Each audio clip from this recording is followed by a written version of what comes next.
era triste de se ver. Eu sempre quis a vida como eu sempre quis ver.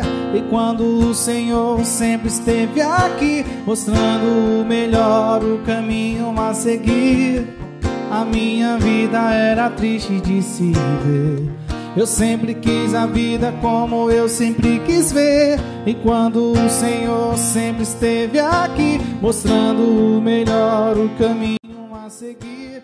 E enche-me com tua glória, e enche-me com teu poder, e enche-me com tua glória, e enche-me com teu poder, Senhor, estou aqui, preciso admitir. A paz seja com todos os irmãos da Igreja de Deus e também aos ouvintes da Santa Palavra de Deus. Vamos dar continuidade aos nossos estudos, hoje trazendo como título: quem não é contra nós é por nós. O verso áureo está em Tiago, capítulo 1, verso 21. Recebei com mansidão a palavra em vós, enxertada, a qual pode salvar as vossas almas. Objetivo: incentivar a Igreja à obediência exclusivamente aos mandamentos e à doutrina da Palavra de Deus. Embora Jesus não julgasse aqueles que expulsavam demônios em seu nome, isso não justifica que todos os que fazem isso são aprovados por ele e defensores de toda a verdade. Quem não é contra nós é por nós, disse Jesus sobre os que agiam em seu nome. No entanto, Cristo não definiu a condição daquelas pessoas perante Deus. Apenas disse que não estava agindo contra ele. Até porque isso vale também para o lado do erro. Se alguém não defende o erro, mas também não se posiciona contra ele, pode ser considerado cúmplice e incorrer na mesma atitude por omissão. A melhor forma de combater o erro é lutando em defesa da verdade. Em outras palavras, batalhando em prol da fé que uma vez foi entregue aos santos. Judas capítulo 1, verso 3. Defender a fé, mais do que uma simples recomendação, é também ordem bíblica. Deus não apenas recomenda, mas ordena que seu povo saia de Babilônia, sob pena de ser participante nos pecados dela. Nesta passagem, o verbo sair é usado no imperativo: sai dela, povo meu, o que atribui o caráter de ordenança à oração. Portanto, trata-se de uma ordem e não de um pedido. E a melhor forma de obedecê-la é procurar conhecer toda a verdade.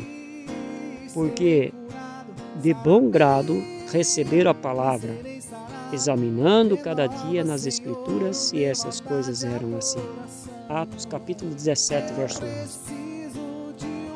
O que diz a Bíblia sobre as atitudes de indiferença? Em algumas situações, ficar indiferente configura-se como coparticipação. Logo, se a pessoa não pratica, mas fica neutra, essa neutralidade lhe acarreterá a condição de cúmplice. A Bíblia oferece somente dois caminhos: ou se está num ou no outro. Não há meio termo. Não há um caminho intermediário e não tem como seguir pelos dois ao mesmo tempo. Não devemos lutar contra as pessoas nem tê-las como inimigas. O dever de ser servos de Deus é procurar levar o Evangelho do Reino a todos, não de levá-los a Deus através do conhecimento e da verdade que devemos levá-lo. Aquele cujo coração é sincero para com Deus, certamente não resistirá ao que lhe mostra a verdade, como a Bíblia ordena. Porque somente a verdade liberta, e ninguém a conhecerá totalmente lutando contra ela. Porque nada podemos contra a verdade, senão pela verdade. 2 Coríntios, capítulo 13, verso 8. No século IV, mais precisamente no ano de 325, foi realizado o Concílio de Nicéia.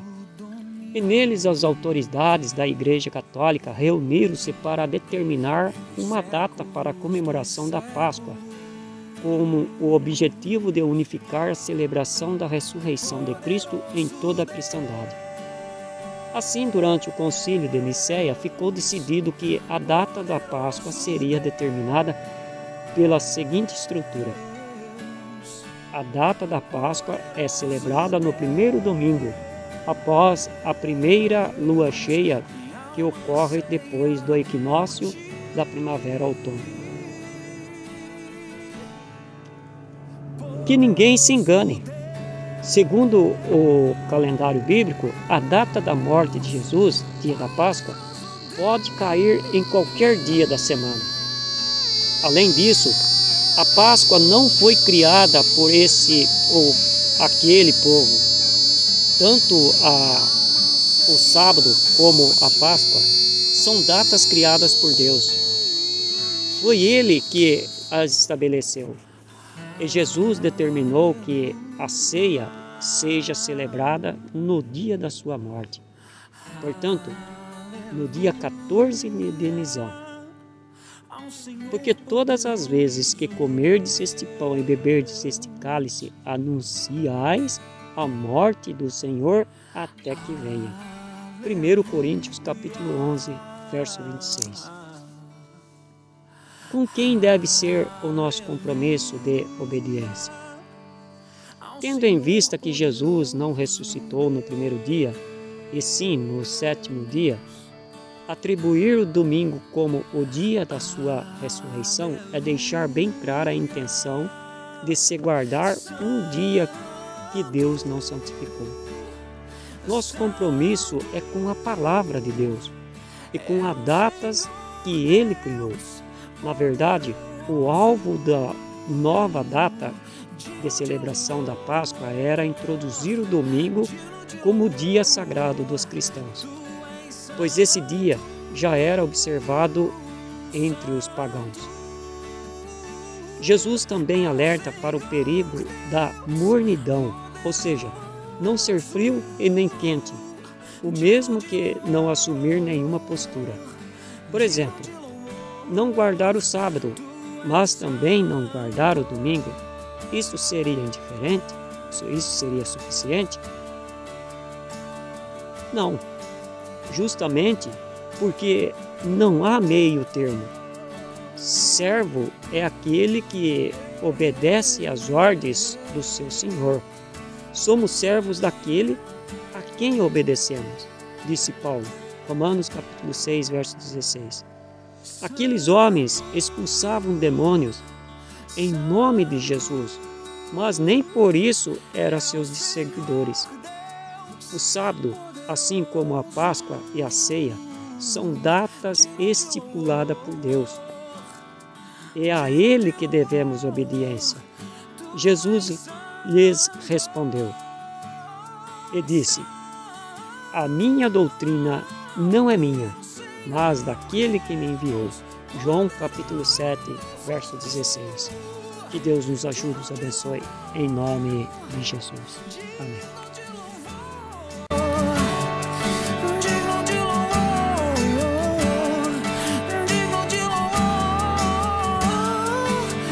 De